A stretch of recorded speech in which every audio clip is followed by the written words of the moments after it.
All right, well, thank you all so much for joining us for Out of the Archives, a look back at the Marshall Plan with the Truman Presidential Library. 2 years after VE Day, Europe lay in ruins with its economies devastated and its people facing famine. In a commencement address at Harvard University, Secretary George Marshall called for American assistance in restoring the economic infrastructure of Europe. Western Europe responded favorably, and the Truman administration called for legislation. The resulting massive aid package, the biggest of its kind and named for Marshall, provided more than $13 billion in funding for housing, infrastructure, and industry. The story of Europe's post-World War II recovery is often told with numbers. But now, Mark Adams, the education director at the Harry S. Truman Presidential Library and Museum, will share the human side of the story, drawing on the Truman Library's rich archival collection, from drawings by school children to an urn of blood-stained soil to the original audio recording of General Marshall's Harvard commencement speech. We'll delve into the vault of a stunning collection of artifacts and a fascinating out-of-the-archives experience. Let's see, nearly 100 of us. Let's give a big virtual round of applause to Mark for joining us this afternoon. And Mark, you can take it away. Thanks so much. Thank you, Robert. Great introduction, and great to have everybody online this afternoon. We're high 80s, so we've got almost 100 people. So I'm going to go straight into my presentation. We're going to do questions at the end if we may. It's just a little easier to manage that and do the questions that way. I am the education director at the Truman Library, and I've been at the library 26 years.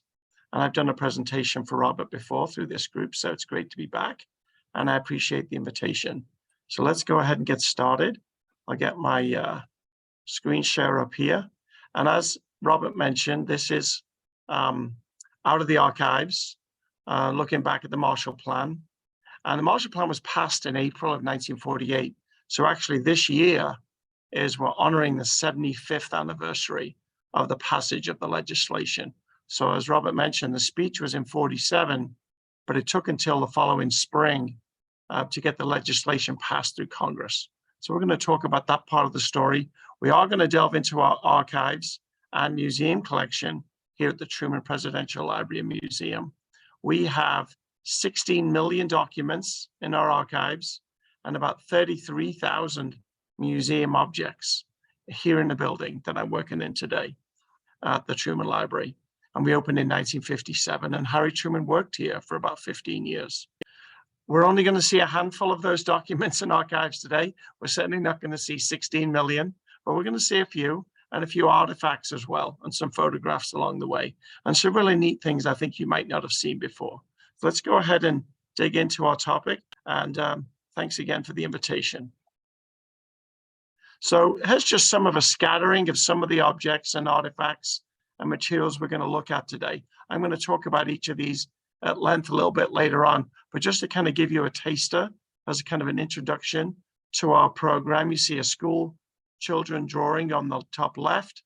We see a handwritten letter by Harry Truman on the bottom left as I look at the screen. In the center of the panel is the legislation itself, the European Recovery Act, as we're going to talk about. It's nicknamed the Marshall Plan. On the bottom right, you see a photograph from Greece, which is one of the countries that benefited from the Marshall Plan. And then up on the top right is a green urn that came from the Battle of the Bulge, which is on our museum collection. So you can see archives, photographs, legislation, drawings, artifacts, museum artifacts. So we're going to try and talk about the Marshall Plan through the lens of these different types of artifacts today, which is a different approach to this, but I think you'll find enjoyable. So here's the legislation itself, the one that was in the center panel of that previous slide. And this is what's called the European Recovery Act. As I mentioned, it's April of 1948 when it's ultimately passed. We know that Marshall makes this speech at Harvard, which seems appropriate for a location for your library system today, back in the previous summer in 1947. And I've just summarized on the right some of the information that the European Recovery Act was about. In simple terms, it's foreign aid to Europe, but it's done so through the lens of the economy, through the lens of politics, through the lens of trade, and also political stability. And so this quote from the Recovery Act: to promote world peace and the general welfare, national interest, and foreign policy of the United States through economic, financial, and other measures to the maintenance of the conditions abroad in which free institutions may survive and consistent with the maintenance and the strength and stability of the United States. So I think it's through the United States lens, but it's to help Europe. So we're going to dig into some of the disagreements on doing this, both the money and the politics and so on. But this is what the legislation laid out.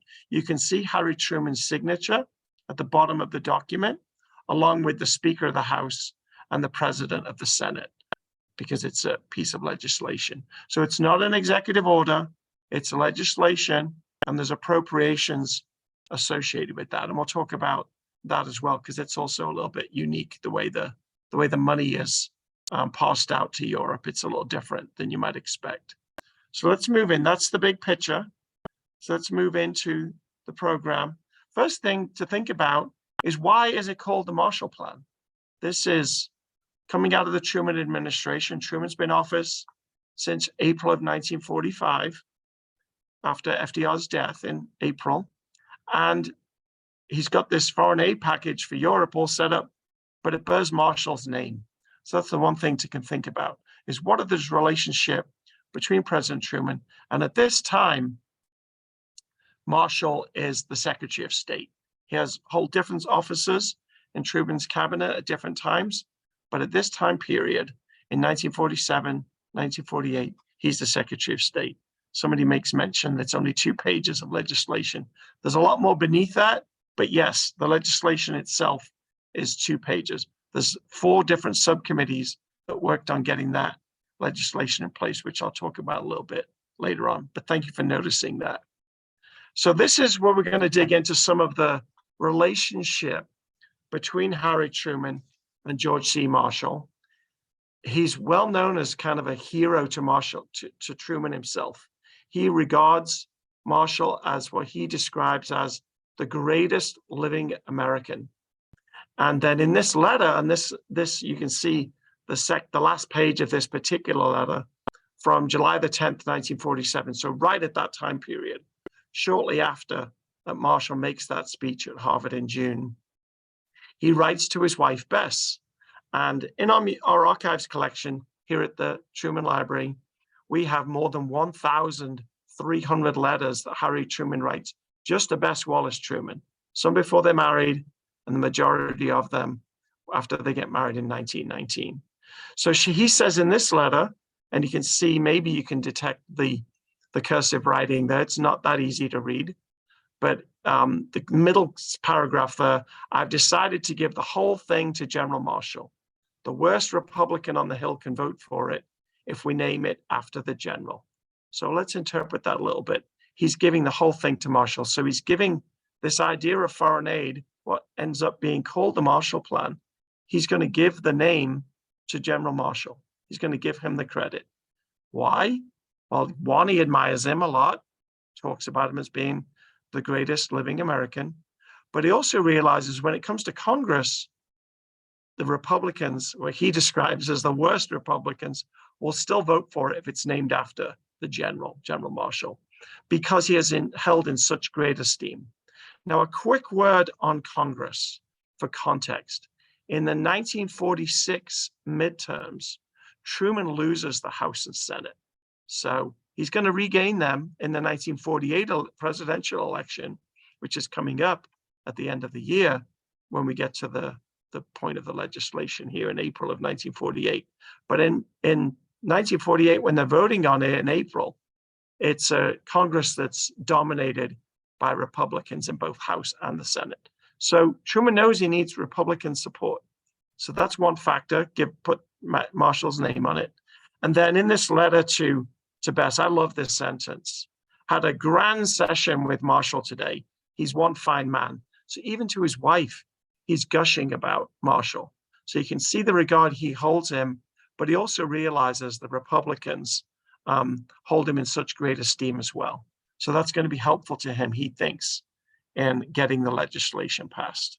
Here's a photograph of kind of the key people around the table that were really the architects and, in fact, implementers of the Marshall Plan. You see Harry Truman on the left. This is in the Oval Office in November of 1948. So this is shortly after the election and after the legislation has passed, but as they're starting to enact the Marshall Plan aid. And so you see George Marshall there on Truman's left, and then you see Paul Hoffman and Averell Harriman. Those names are not as well known, but they're the two key people that really carry out the Marshall Plan. They run the Economic Cooperation Administration, and they're discussing the logistics of the plan there in that photograph, and they're the key people around the table. And then on the left, we're going back a little bit to the speech that Marshall made in Harvard in June of 1947. And this is where it's interesting, because the speech is not actually, a wonderful speech in terms of oratory, or he's not banging on the podium. It's quite a quiet speech. Some people thought it was kind of boring, but the message within it, the words within it, are kind of earth-shattering. And so he's describing the situation in Europe post-World War II. Europe is in ruins. The economy is in bad shape. And he feels like it's in the middle paragraph there. It's logical that the United States should do whatever it is able to assist in the return of normal economic health. So that's part of it. But then the next part of that sentence, without much, there can be no political stability and no assured peace. So here we are, 2 years after Germany surrenders in May of 1945, just 2 years later, we're talking about there's no assured peace, there's no political stability. And then Marshall finishes this particular section. Our policy is directed not towards any country or doctrine, but against hunger, poverty, desperation, and chaos. Now, Marshall has been to Europe. He's visited Europe. He's really shocked by the conditions there. Truman has visited Europe. He was there in 1945 for the Potsdam Conference and toured Germany. So they're both very well aware of the conditions in Europe. But here we are 2 years later, and they're still describing the economic ruin, the infrastructure, the breakdown of the industry, threats to currency, and even more importantly, and it maybe doesn't get talked about enough, the political instability and the threat of communism in countries like France and Italy. So there is a political component to this as well. And I'm sure that's what the four gentlemen in the photograph are talking about in terms of implementing the program. So this is another photograph of Marshall and Truman. This one's in November of 47, and they're at the airport in Washington, D.C. as Marshall is making frequent trips to Europe to negotiate with what we call the Conference of Foreign Ministers. So those foreign ministers around Europe. Now, what Marshall calls for in his speech is not so much aid pushed on Europe by the United States, but for cooperation for the 16 European countries, as it ends up being, to come together to help form the plan. So it's not a plan that's forced upon the European nations, but the European nations need to buy in, and they need to formulate their part of the plan as well. So that's why it's a little bit different in nature. So he's meeting quite frequently with the foreign ministers in Europe as the legislation is being formed, as that's going forward. So two things are happening. Marshall makes his speech. He then goes to Europe to negotiate with the European countries. In the meantime, Truman is now working on Congress for the legislation, as we've talked about. That doesn't get passed until the following April, which actually in today's terms seems quite quick, but it's almost a year since his speech before he gets the legislation through. So much so that in this fall, in the November and December, they actually passed a separate aid package to some of the European countries because they're in so much ruin. and they send about $500 million over as just a separate piece of foreign aid in the fall of 1947 as kind of a stopgap measure. So the money's already flowing, but the Marshall Plan money is going to look a little different. And then this is another letter from Truman to his wife. We do have a lot of them. I mentioned we have more than 1,300, but he doesn't talk about policy issues that much. So when we have the opportunity, we take the chance to use those in our presentations. And again, you can see part of the letter over on the left. The transcript is on the right. And I just focused on 3 small paragraphs. Back in March of 47, Truman had started the Truman Doctrine, which was initially to support Greece and Turkey. So that's some context for this letter. But that forms the Truman Doctrine, where Truman is going to protect democracies around the world. So he says in his letter to Bess, we withdraw from Greece and Turkey and prepare for war. It just must not happen. So he's committed to the aid he's given to Greece and Turkey. In the spring of 1947, incidentally, $400 million was given to Greece and Turkey in aid through the Truman Doctrine. And then it says, to feed France and Italy this winter will cost $580 million. That's the legislation, that's the aid that's just been passed that September. And then he says the Marshall Plan proposals are going to cost $16.5 billion. So a huge difference, $16.5 billion for the Marshall Plan. Now he says, importantly, and I'll explain why, the 16.5 is for a 4-year period and is for peace. If we don't do it, he's predicting a Russian war would cost us $400 billion and untold lives, mostly civilian. So I must do what I can. I shouldn't write you this stuff, but you should know what I've been dealing with, I've been facing with since Potsdam. And Potsdam is the conference in July of 1945, when he met with Stalin and Churchill after the German surrender, right before he dropped the atomic bomb in August. And what he's meaning by that, what he's been facing since Potsdam, is really resistance from Stalin and the growth of communist influence in Eastern Europe in 1946 and 1947. And the speech by Winston Churchill about the Iron Curtain was in the March of 1946. And he's got his Truman Doctrine speech himself in March of 1947. So all of this is going on. Now, he does say the 16.5 is for a 4-year period. So what happens is with this legislation that we saw the first 2 pages of, they do a smaller amount. They don't ask for 16.5 billion right off the bat. They ask for about 6 billion approximately for the first 15 months. And then they come back for subsequent appropriations. And that's one strategy and tactic that helps the legislation get passed, because they're not asking for this huge 16.5 right off the bat. They're going to come back in a year or in 15 months and ask for subsequent appropriations. Well, if the plan is going wrong and the money's not being spent correctly, Congress can refuse those appropriations. So it's a little bit of a gamble on Truman's behalf in a way, because he's not getting all the money in the outset, but he also realizes that this is a way to win over Congress, and they're not spending all of that money. So he's buying a car for 16.5 billion over 4 years instead of putting all of it down as one down payment, if you'll excuse my analogy. But that does help politically get the legislation through, amongst other things. So let's go back and let's talk a little bit more about Congress itself, because this is incredibly important. One thing to remember from your history books, I suppose, is that Truman was a senator for 10 years. He was elected as the senator from Missouri in 1934, and then he becomes vice president after the 1944 presidential election, as Roosevelt's running mate, and is inaugurated as vice president in January of 1945, and then ultimately president in April after FDR's death. So he has been in the Senate for 10 years. So that he has good relations across the Senate. He's been in charge of committees. He's been behind legislation, and he has friends on both sides of the aisle.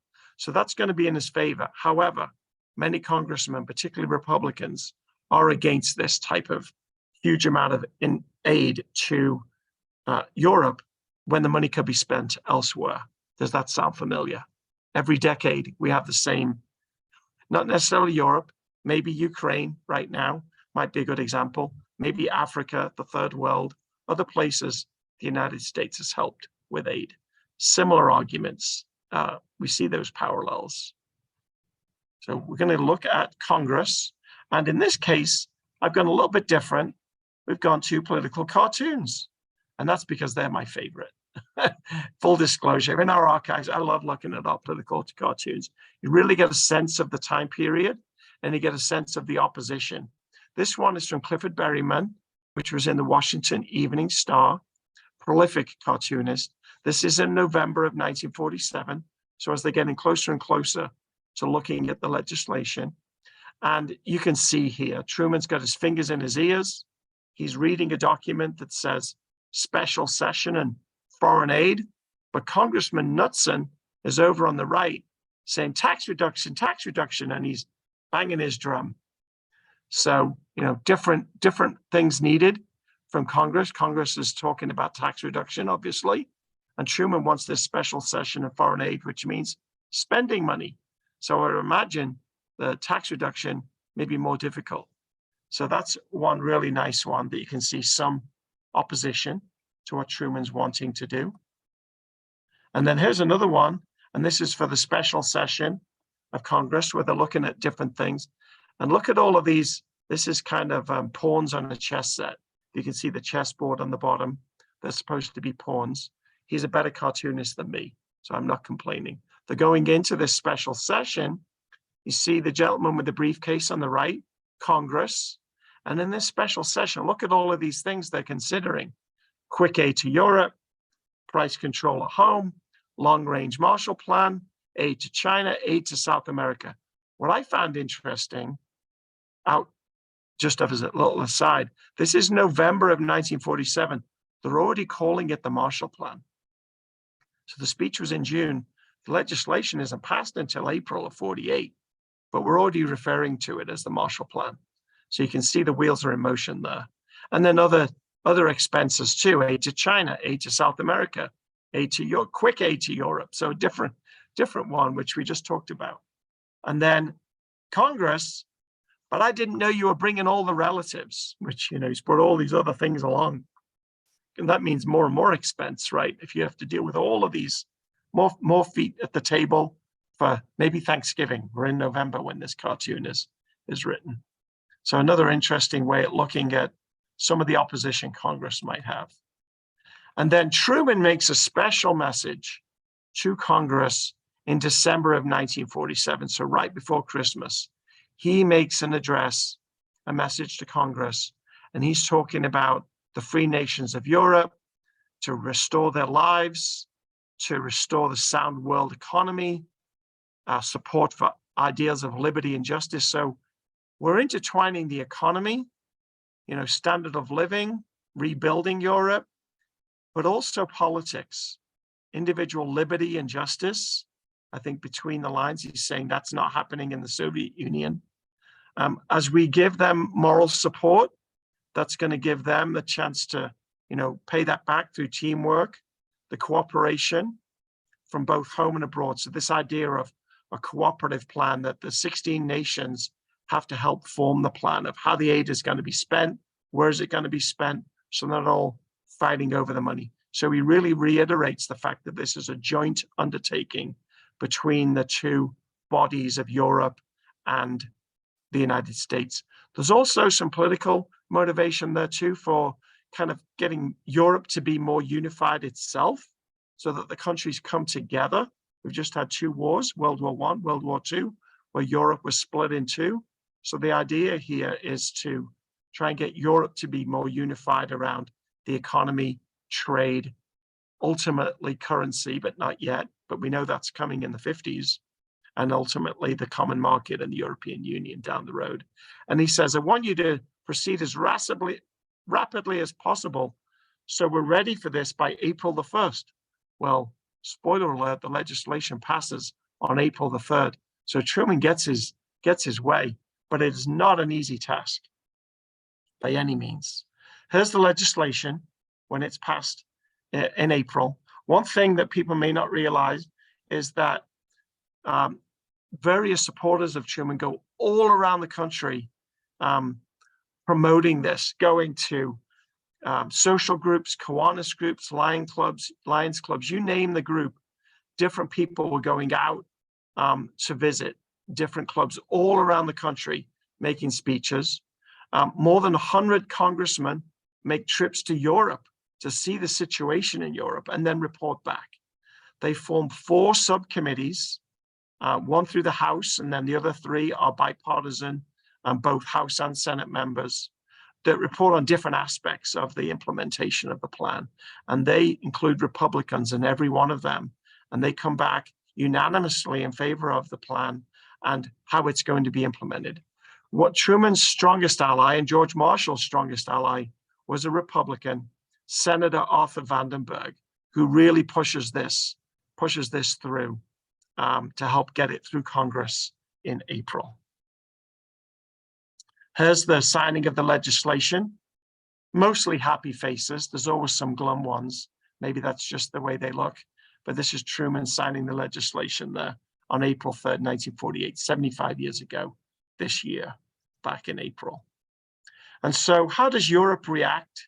Of course, they're very grateful. I've got a couple of examples of artifacts I wanted to share with you. This one predates the Marshall Plan, but it's a good example of the type of materials that we have in our archives of grateful Europe. So this particular urn comes from Belgium. It's made of jade green malachite, as it says there. And it's got coats of arms of various towns in Belgium that were involved in the war in Europe, the Second World War. And in particular, from the Battle of the Bulge, which is probably one of the most well-known Second World War battles. It contains soil, which has blood from American soldiers who fought in the Battle of the Bulge in an urn inside of this case that I mentioned. This was hand-carried to Truman by American and Belgian soldiers and presented to him in 1946. So prior to the Marshall Plan, but certainly an incredible example of gratitude from Europe.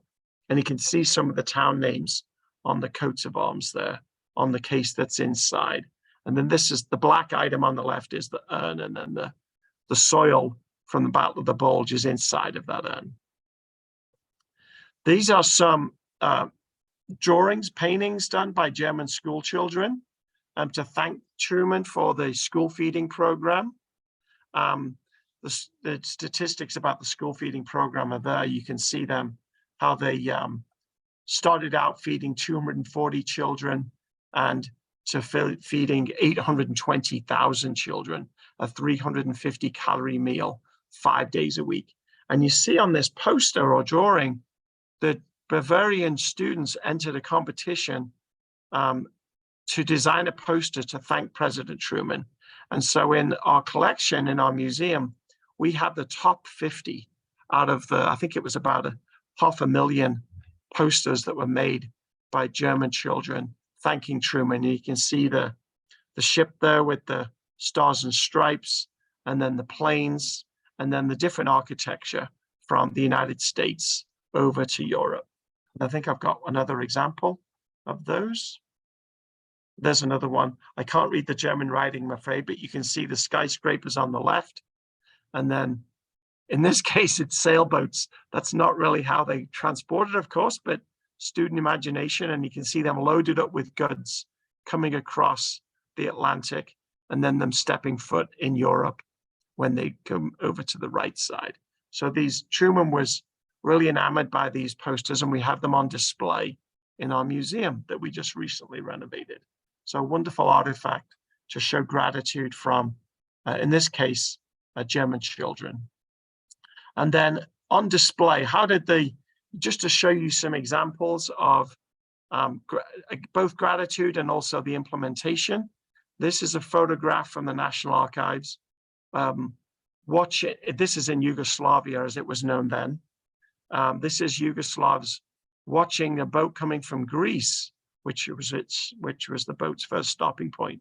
A flower that came in from Salonika, arrived in Salonika, Greece from Texas, and then part of that shipment then went on to to Greece. Yugoslavia was the reason I use this one. Yugoslavia is actually technically not part of the Marshall Plan, but they actually received a separate $69 million aid program from the United States. And you can see the waiting faces as they're waiting for the first shipment to arrive of flour from Texas to Greece to Turkey. Excuse me, Yugoslavia, apologize. This is a kind of a symbolic photograph of this tank that comes in to France. And you can see why I'm showing you this. The caption on there is 1 millionth ton for France. Now, the issue here is that most of the aid was foodstuffs and things like that, but military equipment, industrial equipment was certainly part of this too. In fact, one of the reasons they got more and more European cooperation was this idea of mutual defense, which manifested itself in 1949, and an organization that's very much in the news today. In 1949, Truman helped form NATO, the North Atlantic Treaty Organization. And most historians agree that the forerunner of NATO was through the Marshall Plan, as they started to give military aid and military assurance, ultimately leading to the NATO treaties of 1949. So there's certainly a legacy there of the Marshall Plan in terms of the formation of NATO. And we see NATO at the forefront of the news today, particularly with the situation in Ukraine. And then in our museum and library collection, we have this incredible book. It doesn't look like it from the cover, so bear with me. But here we see this book called The Marshall Plan at the Mid-Mark. So I mentioned before, they had to go to Congress every year, or in the first case, 15 months, and then after that, every 12 months, to get additional appropriations. So they would come up with these reports that they would present to Congress, showing the progress of the Marshall Plan.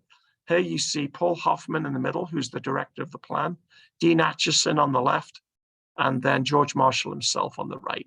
And they've got this book, but I'm very fortunate to have been able to scan some of the interior pages. And so you can see this is one of the interior pages. And some of these statistics are astonishing. So it's talking about halfway through the Marshall Plan, coal production has risen 17%, steel production 52%, electrical power, cement production, cotton yarn production, grain production, sugar, meat, milk, fats, oils. This is all in Europe. So they're not only providing aid and money and so forth, but they've also helped regain the agricultural and industrial strengths that Europe has during that time. We're going to get to the question about those refused the Marshall Plan at the end, if I may. I do see your question. Here's kind of leads into this map. So thank you for that segue. These are the countries that received aid. Those are those shaded in gray, and you see the flags there. And those countries in white are those that did not. So let's maybe answer that question now.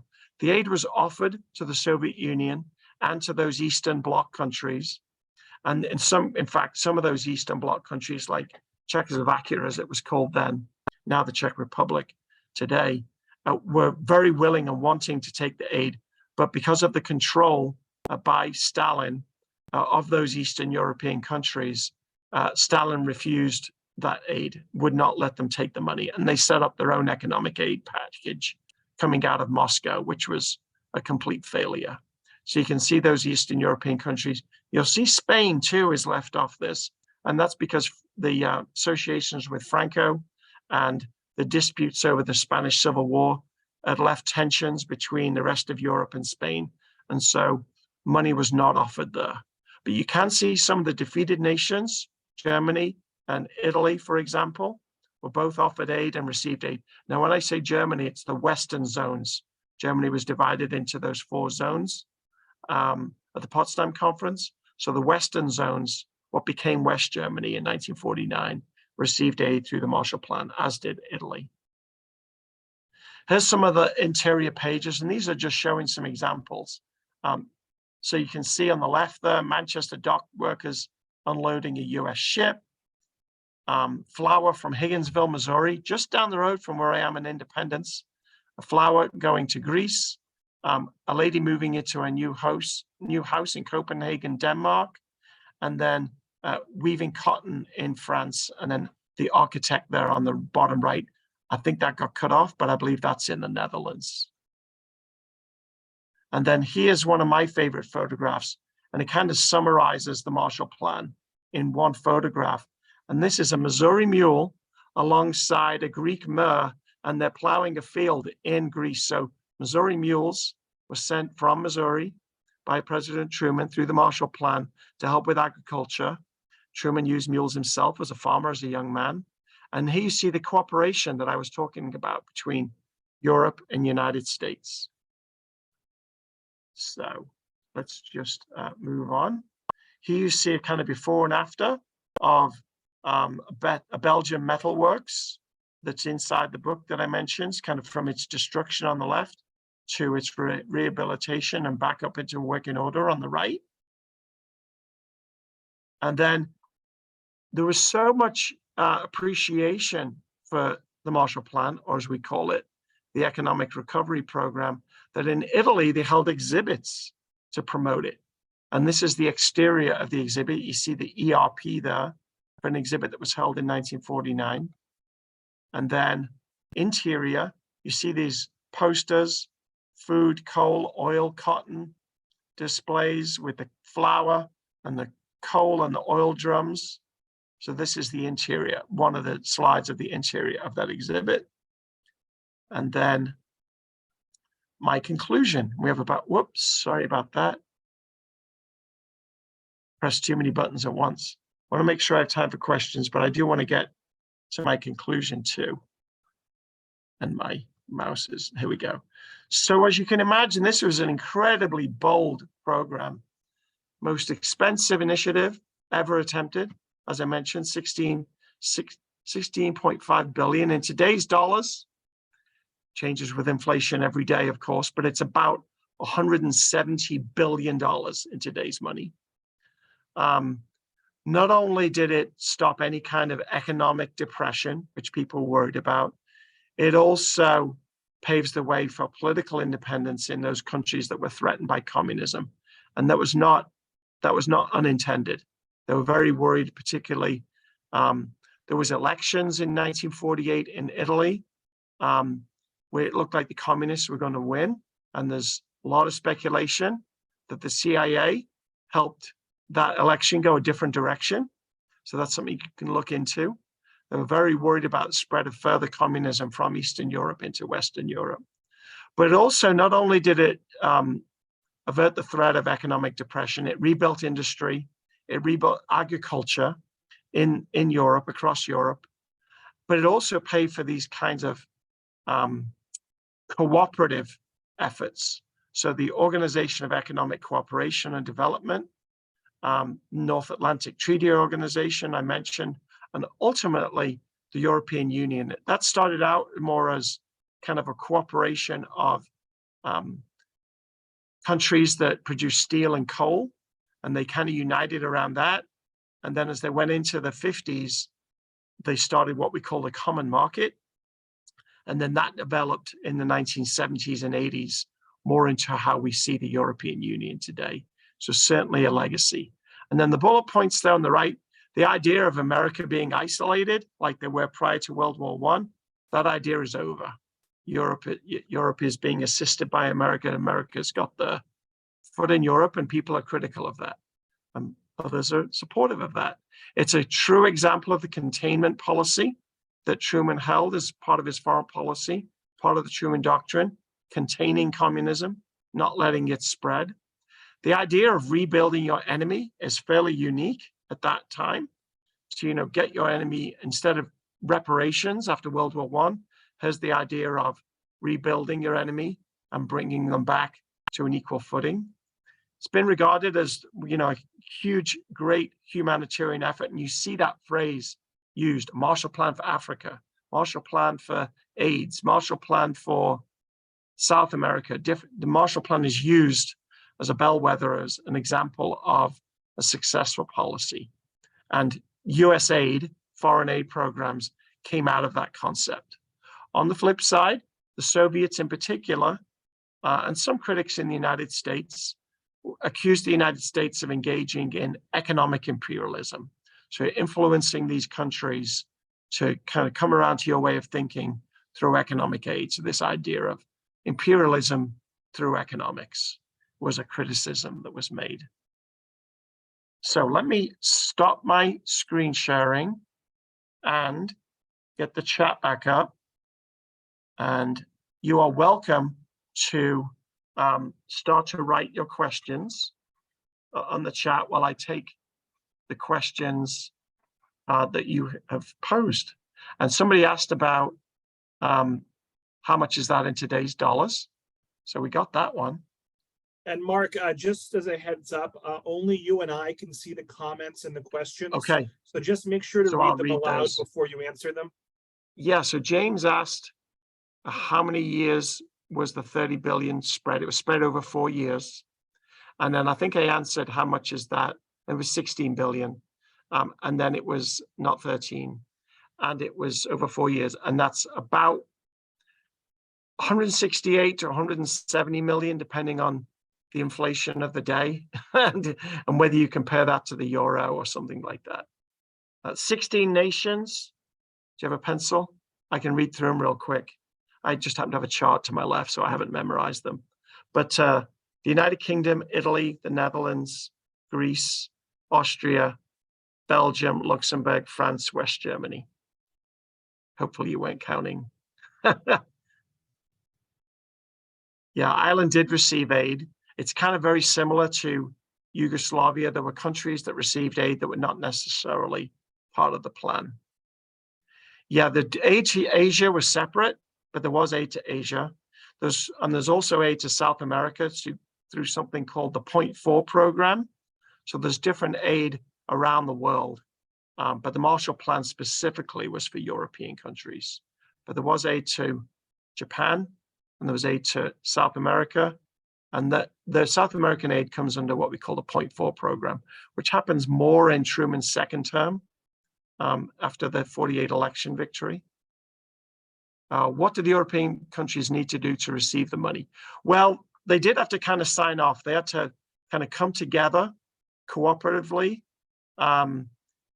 Those 16 nations came together to form the plan with Marshall of how the money was going to be implemented. And there were, I won't go through all the details, but there were some restrictions on how the money could be spent. They actually put in a proposal. Think of it like a grant proposal. You write a grant, you ask for the money, and then it comes back, and then they oversee that. However, it's important, they mostly were not grants. They were grants, not loans. So you didn't have to pay them back. I think my numbers might be a little off. 95 to 98% of the money was given and didn't have to be paid back. However, they did have to match dollar for dollar that money. So when they say you're a country and you got $1 million, you had to match that in your own country. And what the different countries did that in different ways. So the United Kingdom, where I'm from, has put the money to reduce the debt that they had in the United Kingdom government. Other countries put it into funds to spend on other projects, but they had to fund that out. Now in Austria and in Germany, some of that Marshall Plan money that they put in as matching funds still exists today. They're still spending that money, which is kind of remarkable. So it has a real legacy in terms of the infrastructure programs and things like that.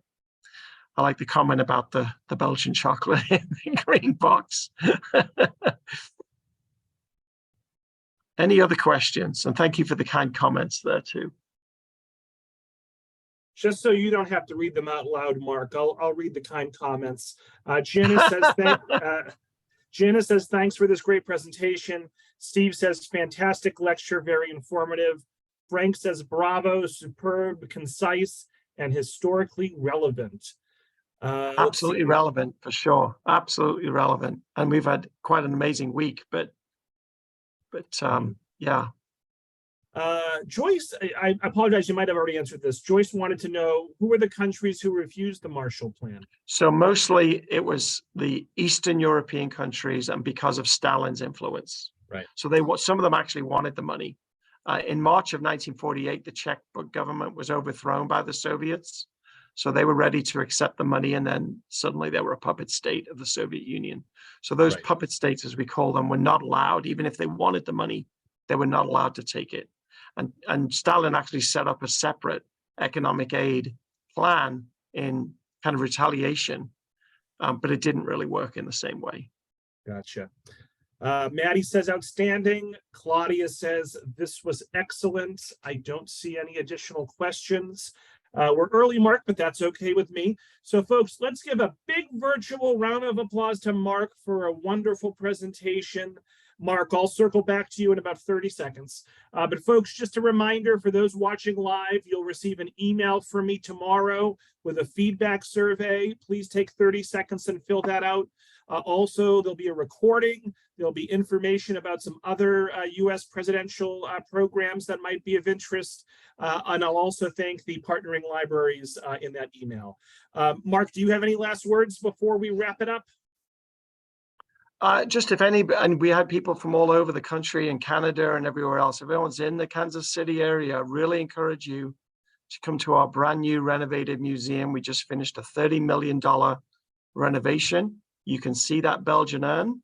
You can see those children's drawings of the aid packages, the gratitude paintings, amongst many other things to deal with Truman's life and presidency. So if you're in the Kansas City area, please come visit. Incidentally, that book, the Marshall Plan at the Mid-Mark, it's all been digitized and the whole thing is online on our website. All right, good to know. All right, Mark, well, thank you all so much. Thank you all for watching. I hope everyone enjoys the 4th of July, and we'll see you soon. So thanks so much, Mark. Thank you. Bye-bye.